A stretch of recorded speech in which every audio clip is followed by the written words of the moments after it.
Today I am in Kibera, Africa's largest slum. Live from downtown Bikini Bottom. Complete chaos here today. And honestly, I still don't know if this was a genius idea or a terrible life choice. They told me not to come here. They said it's dangerous, dirty, full of crime, a place where hope packs its bags and leaves. You'll get robbed. You won't last an hour. People don't come back from there. Basically, they described it like the real-life version of a zombie apocalypse, but with less Wi-Fi and more mud. But guess what? I'm here. 24 hours, no filters, no script, just me, this camera, and the truth behind all the slum of doom stories. Is it really that bad, or have we been fed a big steaming plate of lies? Let's find out what Kibera is really like, because sometimes the places they fear the most are the ones with the most heart. Mercury isn't just the hottest planet near the sun, it also has snow. Scientists discovered bright radar reflective patches hidden in permanently shadowed polar craters. I'm so pumped to take you on a 24-hour tour of Kibera. Just like Mercury surprises us with snow, Kibera will surprise you with its heart, energy, and hidden stories.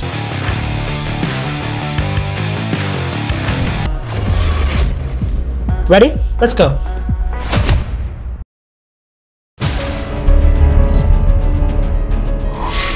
Right now, I'm standing at what I like to call the mouth of Kibera, the very entrance into this vibrant place. After chatting with some of the friendly locals, I've learned that this spot is popularly known as Kibera DC, though others also call it Kibera Kwa Chief. But hey, if you are from around here or if you've ever been to this exact spot, please jump into the comments and let me know what you call this place. When I first decided to explore Kibera, I came across a review that almost made me think twice. It says, "The roads in Kibera are impassable, a maze of mud and chaos." Honestly, that's what many people say about this place, but now that I'm here, standing right in the middle of it all, I see something totally unexpected, and I can't wait to show you. Right in front of me is the Dungong Road Langata Link Road, a beautiful, well-paved dual carriageway that cuts right through the heart of the community. Yes, you heard that right. A smooth, wide road with proper sidewalks on both sides and young green trees lining the way.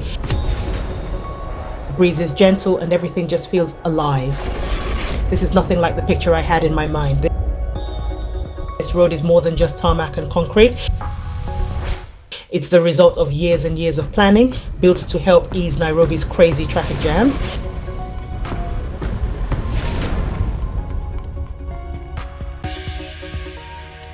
I'd really love to hear from you. As we begin this exciting journey, I want you to walk with me, see what I see, and feel the real heartbeat of Kibera. There's so much energy, color, and life here, and I can't wait to show you every bit of it.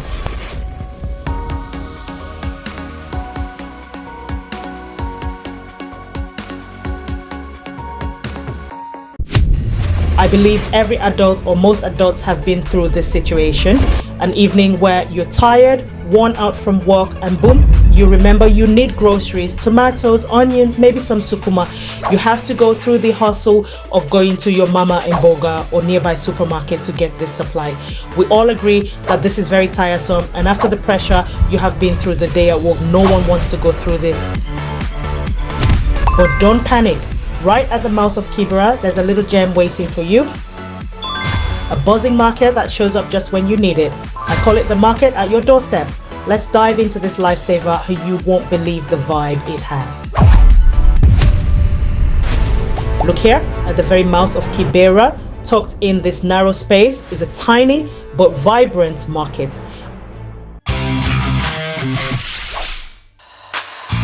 Right here in front of me, a woman with strong hands is roasting fresh ground nuts and jugu over a small charcoal stove. Smell is warm, nutty, familiar. Just a few steps ahead, rows of second-hand clothes hang like flags in the wind. Blue jeans, red jackets, yellow baby rompers, all mitumba. And the prices? You'd be surprised. A clean white shirt here goes for as little as 50 shillings. That's less than a loaf of bread in some places. I asked around, tried to get its name, and every local I spoke to just smiled and said, "This market, it has no name." So for today, we'll call it the Dungong Road Langata Link Market. Now take a moment, look around. This market is young. very young. It sprouted up not long ago, only after this road was built. The people you see here busy selling, calling out, smiling, these were once scattered all over. Some were hawkers, constantly moving, but the road gave them a place, a reason to gather, a chance to build something together. You'll notice the small structures they work from, locally called vibandas. They're patched up with sacks, large polythene sheets, even torn plastic banner. Don't wonder why. The truth is, the people here don't own the land beneath their feet. Any day, without warning, city council officials could show up and just like that, chase them all away. It's happened before. We've seen it. We've heard the cries, the commotion, women clutching their goods, men running to save what they can. It's heartbreaking because these are not just traders. They're hardworking mothers and fathers trying to survive.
The road looks fresh, clean, and so organized.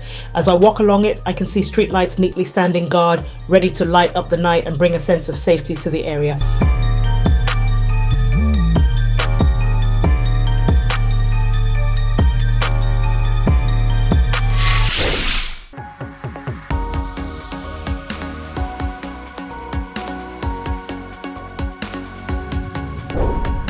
As I continue my walk deeper into Kibera, something catches my eye. A brand new police station, standing tall with clean, fresh paint that still looks untouched by time.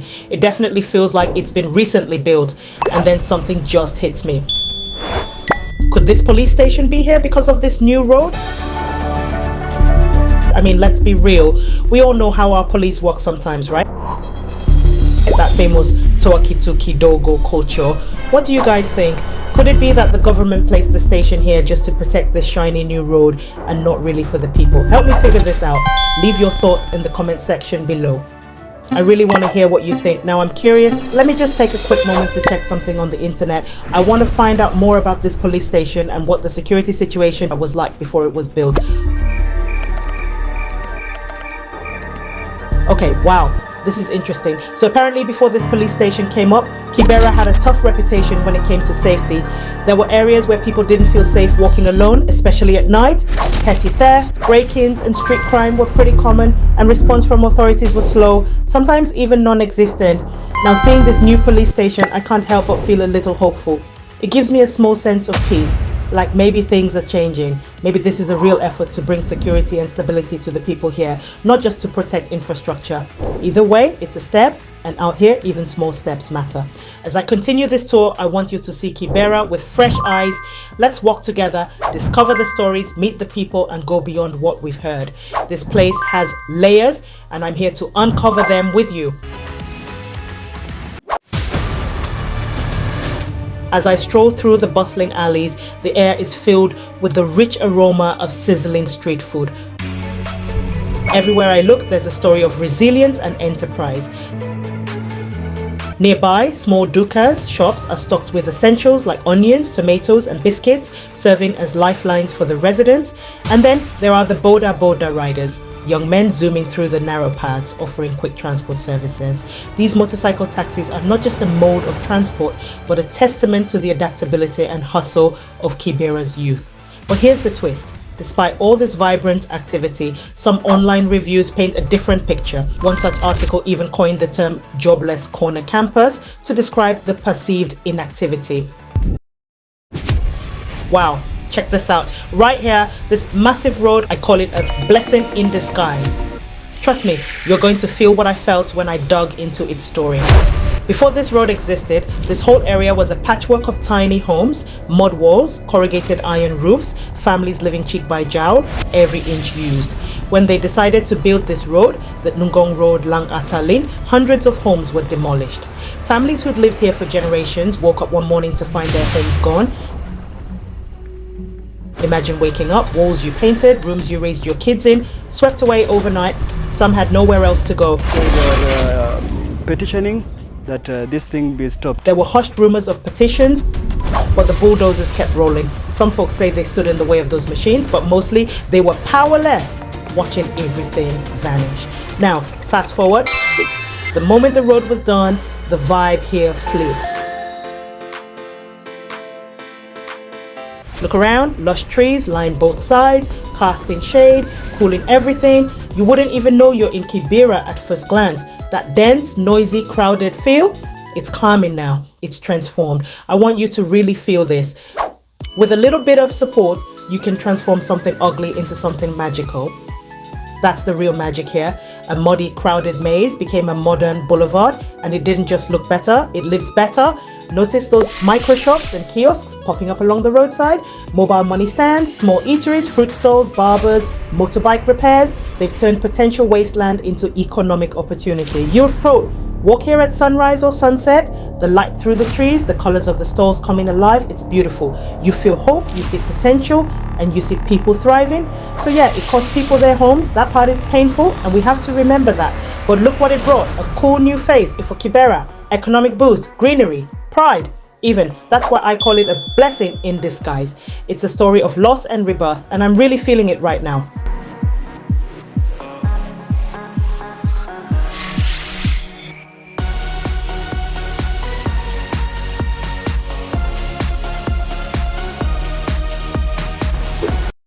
Yo fam, let's be real for a second. Ask anyone about Kibera and the first thing they'll probably tell you is, oh, poor housing. I mean, even the name Kibera Slum just hits you with this image, right? Houses made of rusty iron sheets, patched up with old wood and plastic, small overcrowded rooms where entire families squeeze into spaces no bigger than a single bedroom, no toilets inside, water from far, and when it rains, floods, leaks, mud everywhere. That's the picture everyone paints. And yeah, I'm not gonna lie, those houses do exist. I'm literally walking past them now. But what if I told you that I'm about to flip that whole story? What I just saw here, it blew my mind, no joke. And it reminded me of one thing: don't believe everything you hear. And sometimes you gotta see it with your own eyes to believe it. Now, here's something that truly challenges the stereotypes. Along the railway line, I noticed a series of stone buildings, multi-story, well-planned, and clearly different from the typical corrugated iron structures.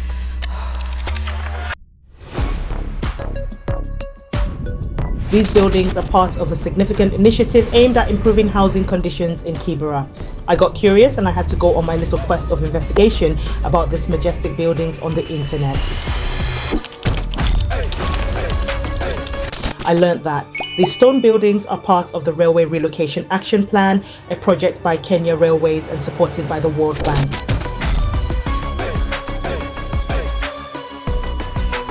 The plan was launched to reclaim the railway reserve, which had been encroached upon by informal settlements. The project aims to provide safer, more durable housing for residents living along the railway line.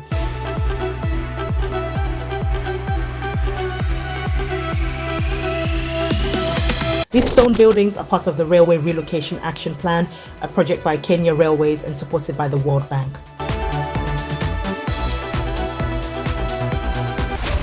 The plan was launched to reclaim the railway reserve, which had been encroached upon by informal settlements.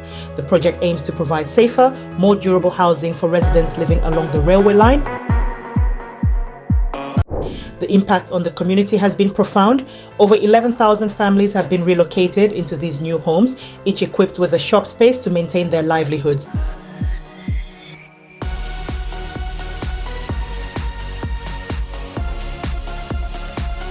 The development includes amenities like footbridges connecting the buildings, fostering a sense of community and improving accessibility. Walking through this area, it's hard not to feel a sense of hope. Kibera is evolving, and these developments are a clear indication of that. The transformation here is not just physical but also social, as residents take pride in their improved living conditions.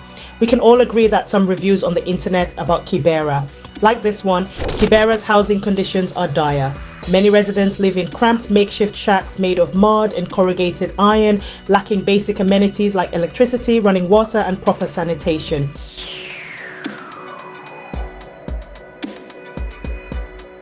This review is busted because we can all see this evidence. Let's say the review is partially correct.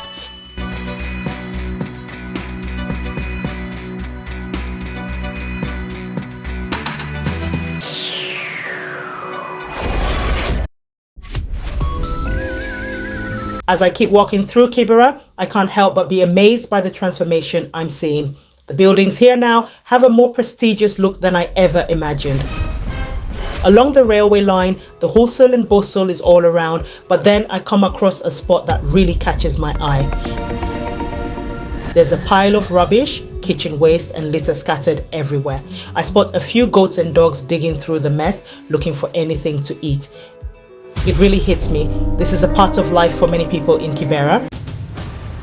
I remember reading a review online that mentioned how waste disposal here is a huge challenge. Most of the residents dispose of their waste in makeshift dumps or just leave it on the streets. It's not a sustainable solution at all. Surely the government needs to step in and help provide a better waste management system. It's clear that this community deserves better. It's a beautiful area with so much potential, and this issue is something that can be fixed. As I look around, I can't help but think, with the right support, Kibera could become an even more amazing place to live.